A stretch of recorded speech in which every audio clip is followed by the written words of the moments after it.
Not only that Israel is no ally, but also that it is actually not a friend because it does actual damage to the United States through using its considerable access to Congress and the media to promote policies that are good neither for the United States nor for Israel. If the United States goes to war with Iran in the near future, it will not be because Tehran actually threatens America.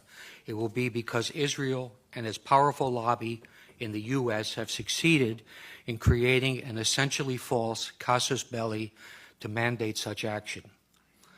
Prime Minister Benjamin Netanyahu, who once commented that 9/11 was good for Israel, has repeatedly sought to commit our government to draw red lines that would narrow options for the White House and de facto require it to take action with the military against Iran.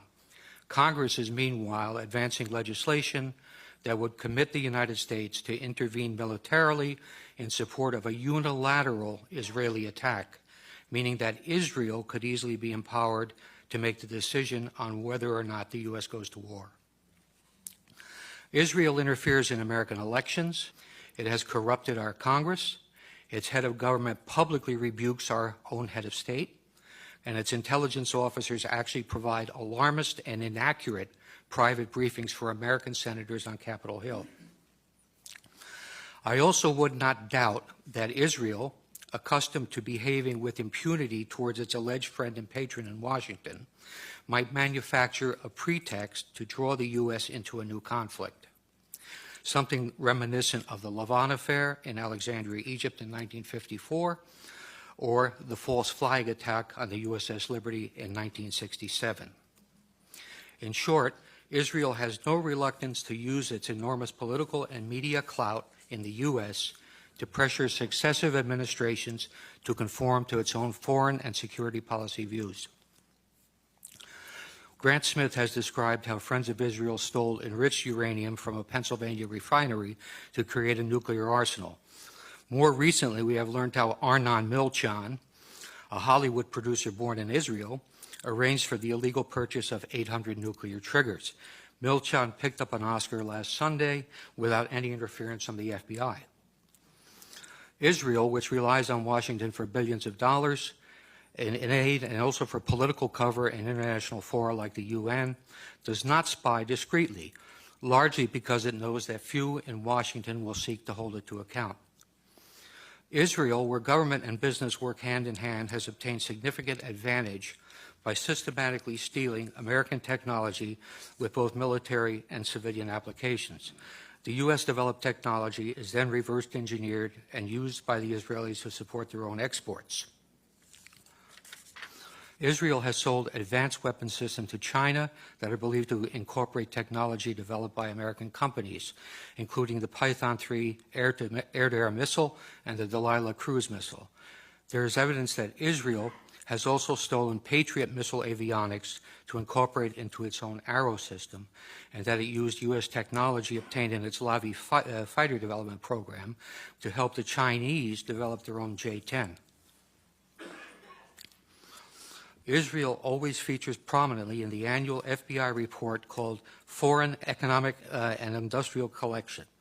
The 2005 report states, Israel has an active program to gather proprietary information within the United States. These collection activities are primarily directed at obtaining information on military systems and advanced computing applications that can be used in Israel's sizable armaments industry. It adds that Israel recruits spies, uses electronic methods, and carries out computer intrusion to gain the information. A 1996 Defense Investigative Service report noted that Israel has great success stealing technology by exploiting the numerous co-production projects that it has with the Pentagon. It says, placing Israeli nationals in key industries is a technique utilized with great success. A General Accounting Office examination of espionage directed against American defense and security industries described how Israeli citizens residing in the U.S. had stolen sensitive technology to manufacture artillery gun tubes, obtained classified plans for reconnaissance systems, and passed sensitive aerospace designs to unauthorized users. The GAO concluded that Israel conducts, and this is a quote, conducts the most aggressive espionage operation against the United States of any U.S. ally. In June 2006, a Pentagon administrative judge overruled an appeal by an Israeli who had been denied a security clearance. If you can imagine that, an Israeli with a security clearance at the Pentagon. But anyway, they overruled him when he appealed it. They said the Israeli government is actively engaged in military and industrial espionage in the United States.